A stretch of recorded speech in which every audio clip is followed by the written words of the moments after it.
Welcome to Creekside Chats with successful multifamily real estate investors. Dr. Allen chats with successful investors exploring their journey from setback to triumph. Through this window, we glimpse the truths that inspire our guests to invest abundantly and flourish in all areas of life. And now your host, Dr. Allen. Welcome to Creekside Chats with successful multifamily real estate investors, where we delve deep into the lives of our successful guests to learn the secrets of thriving to flourish abundantly in all areas of life. I'm your host, Dr. Allen. My guest today, with over 10 years of investing experience, is invested in over $100 million with over 2,200 doors worth of assets as a limited partner and over 80 million of assets as a general partner.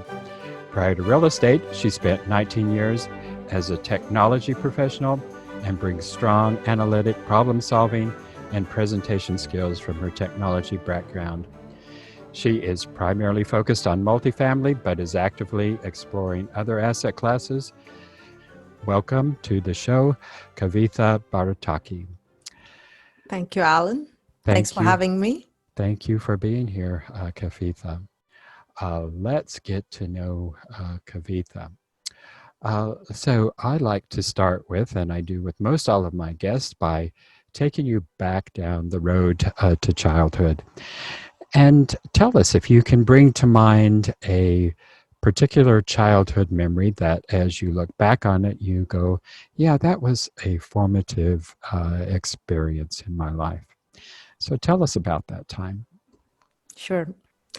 I was in fourth grade, and I still remember this because I think had been a turning point in my mindset and in the way I looked at life and money and everything. So I was in fourth grade, and I had a friend. Her name was Shayla, and she had this really cute-looking bike. It was red, and it was called a BSA SLR. So I remember that all these years. Huh? Oh my God, I would never forget that bike. So she came in she came into school with this bike, and I looked at it and I wished I could have it. At that time, in today's dollars, it was probably like $10 or less, but it was a lot of money for us growing up in India. And of course, the currency conversion and what my family got paid, it was a lot of money. So I had this hand-me-down bike. Actually, I think my dad just went and bought it in a flea market somewhere. And it was like a man's bike because it had this bar in the middle, and it was anything but cute. It was black and ugly. So I saw Shaila's bike, and it looked really girly and cute. And I was so upset about it, and I asked my dad, my parents, to get me a bike, and they got me this black bike. Mm-hmm.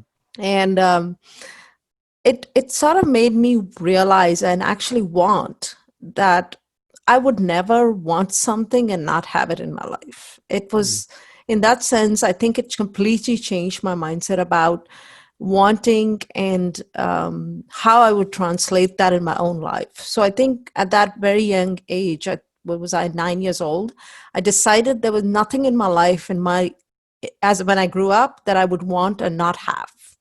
So in that sense, I think it changed my attitude towards money and how I view money and look at it as a resource that I can make. So from that perspective, I think it's been very useful for me in my own journey, going through all these years, that particular incident. And I never got the bike, but I'm sure I could buy a lot of those bikes from.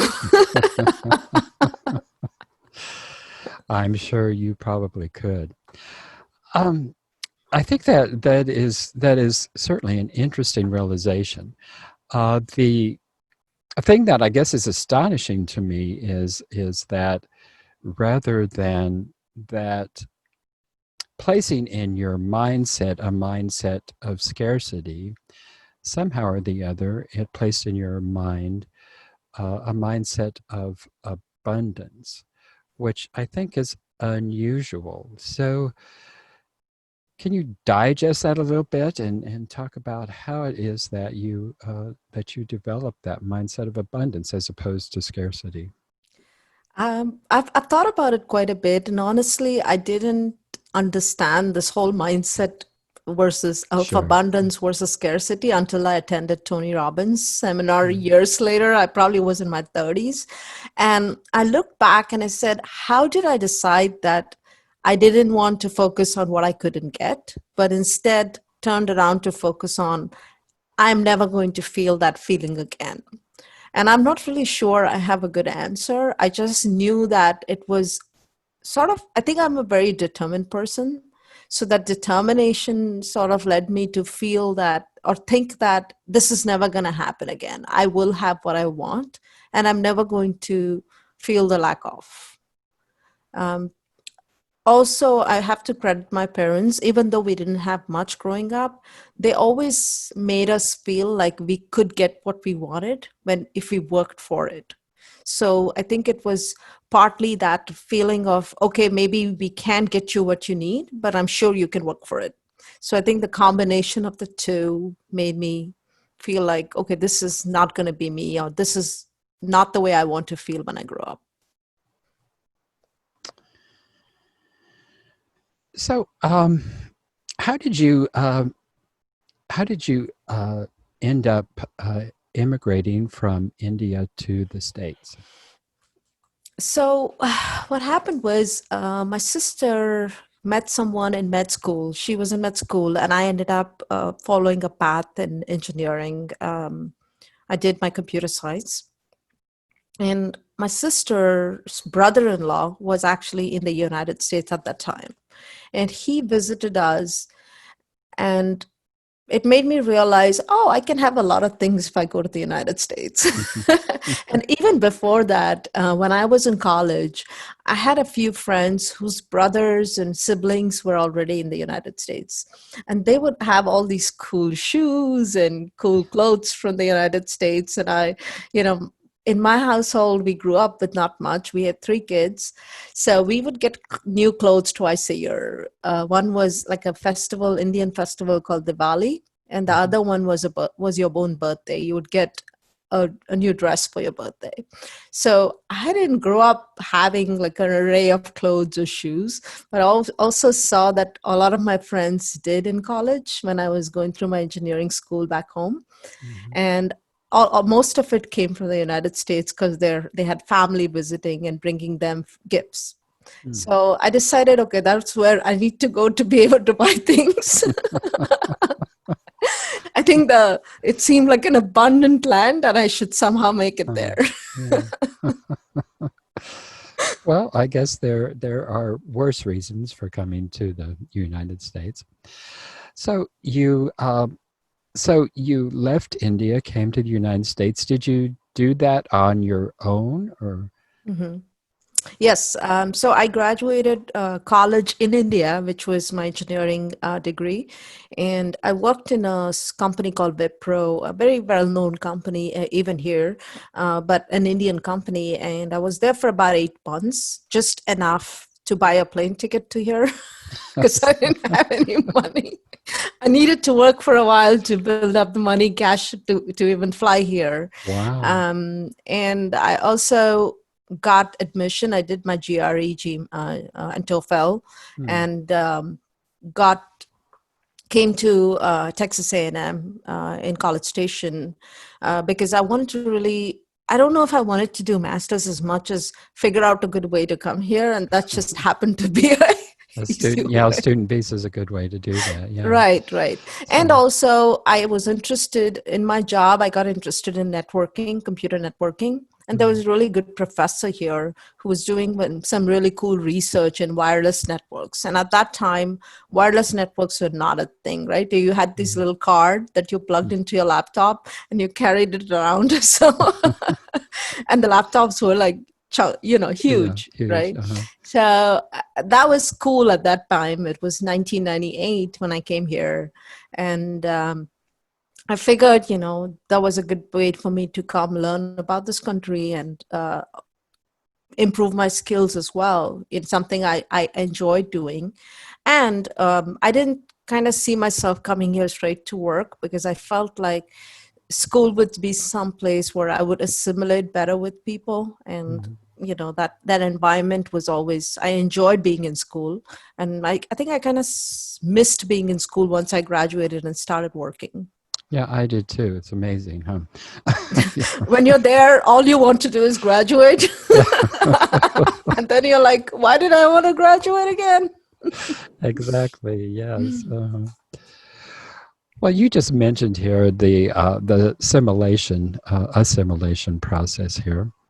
Uh, Even though I think probably a good way to make that assimilation is through a student experience here. But talk to us a little bit about the assimilation process. What it was like for you. What are some of the things you had to go through to actually make that leap from India to the U.S.? So I'll give you my first snapshot. When I came here, my sister had already moved here, so that was nice. But she Mm-hmm. was in Dayton, Ohio, and I spent a month with her, and I became her interim babysitter because she just had a new baby. So all I did was change diapers for a whole month, and and, and And you wash decided you didn't want to have any children. for a while. For a Yeah. while. Um, and so that was good to have family here to come to.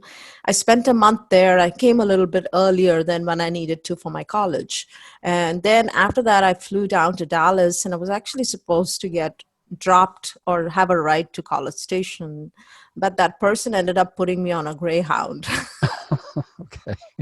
and sending me to Bryan, Texas. I had to 50, was it 50 or no, back then the limit was 70 pounds. So I had Mm-hmm. these two huge bags that I couldn't really lug around myself, and that was all I had, and had borrowed like some money from my sister, because even though I had saved for the flight ticket, I still needed some startup cost, give Mm-hmm. a down payment for an apartment and whatever else I needed. Right. So I borrowed $3,000 from my sister, came down here with two bags, and someone put me on a Greyhound in Dallas and sent me, and I got down in Bryan, and I was terrified. The Bryan Greyhound station is scary I'll for bet. someone who's coming from a big city in India. I'm from Bangalore, which is Yeah. 12 million people. So it's a Oh, big well. city. It's not like a Mm-hmm. small town. So coming here to Bryan, just not knowing anybody, and being in a place that I didn't really identify with anyone was definitely scary. But I had an Indian student. The Indian Student Association made it really easy. They came, picked students up, mostly from Mm. the airports, but I didn't end up flying. So I was um, one of the few who actually ended up in a Greyhound station for them. So they're like, why are you here? Why didn't you just fly in? And I'm like, someone was supposed to drop me here, drive me down here, but instead decided to drop me to the Greyhound station. Anyway, I showed up here, and luckily for having that so that I want to say invest all the time now, the Indian Association that really helped me. They helped us settle down and put us up in temporary housing. So they were really, very helpful. But the assimilation process in any new country, being away from family and being away from everything you've known, is obviously definitely challenging. And I had never left home for 20, 21, 22 years. I had stayed home and done my undergrad while I was sort of commuting to my college. Mm-hmm. So it was a hugely different experience from what I had lived through, but a liberating one, because I really wanted freedom. So it's like, yay, I'm on my own. So um, and the first few months, I actually ended up meeting the person that I eventually got married to and was married to for a while. So that was easier, I think. One of the challenges I remember as an Indian is that we tend to speak really fast, and that's something I think I still get caught up with. I start like going really fast, and then I realize I need to slow down and enunciate.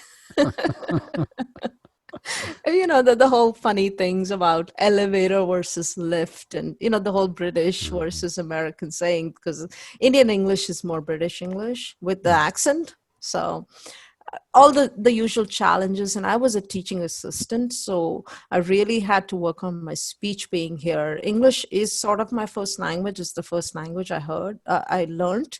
So it wasn't new to me. So at least I didn't have that, but it was still the English spoken here, the sayings. People will say something and you're like, what was that? I have no idea what you just said.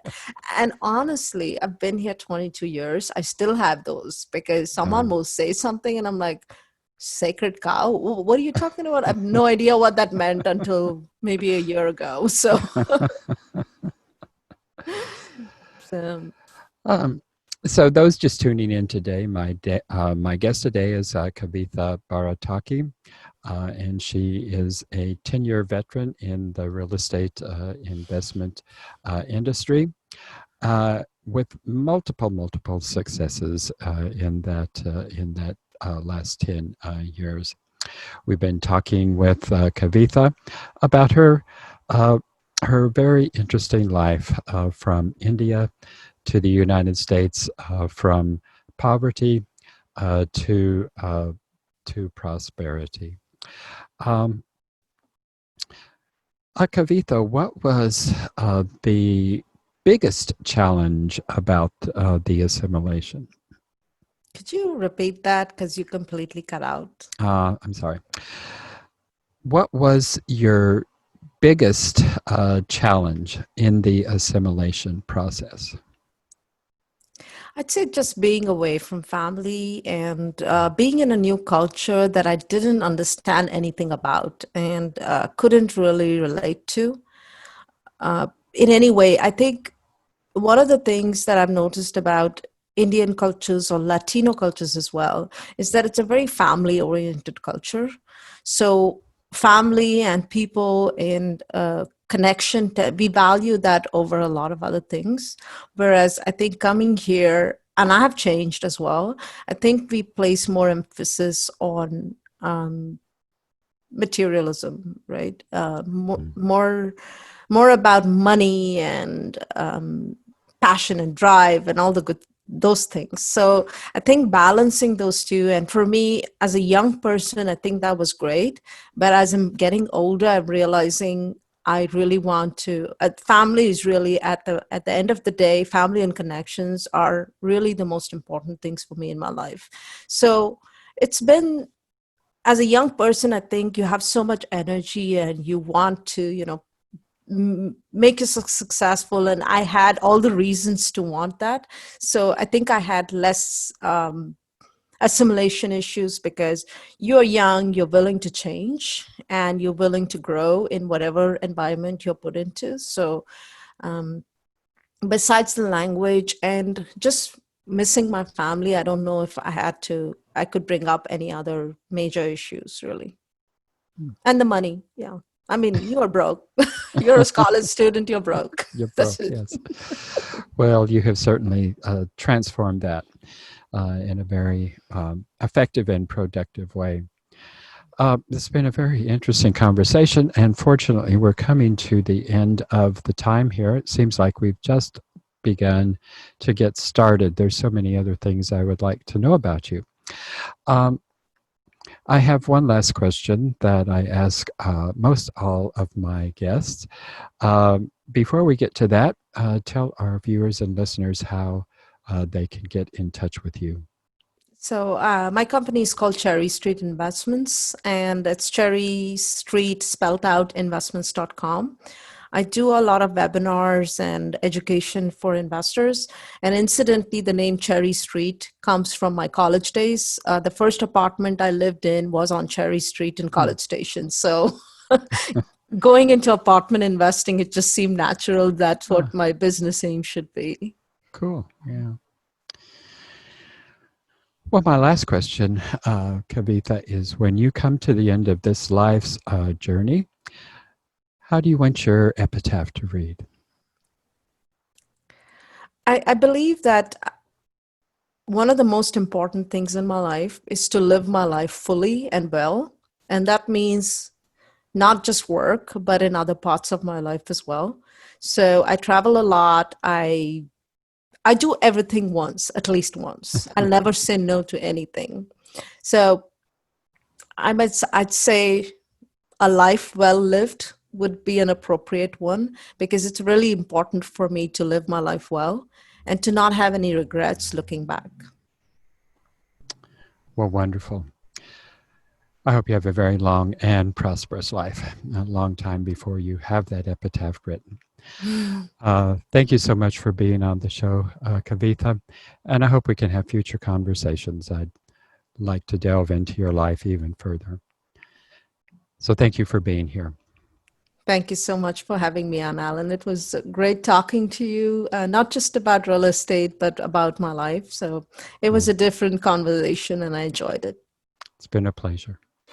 Thank you for tuning in to Creekside Chats with successful multifamily real estate investors, brought to you by Steed Talker Capital. Steed Talker Capital works with both new and established investors nationwide, creating opportunities to flourish in all areas of life. As part of our efforts to make the world a better place, Steed Talker Capital contributes to activities and organizations committed to better understand the equine. These endeavors attempt to enhance the human treatment of horses worldwide. Steed Talker Capital, working for a world where all creatures great and small flourish abundantly. For resources to enhance your well-being through multifamily real estate investment, connect with us online at capital.steedtalker.com.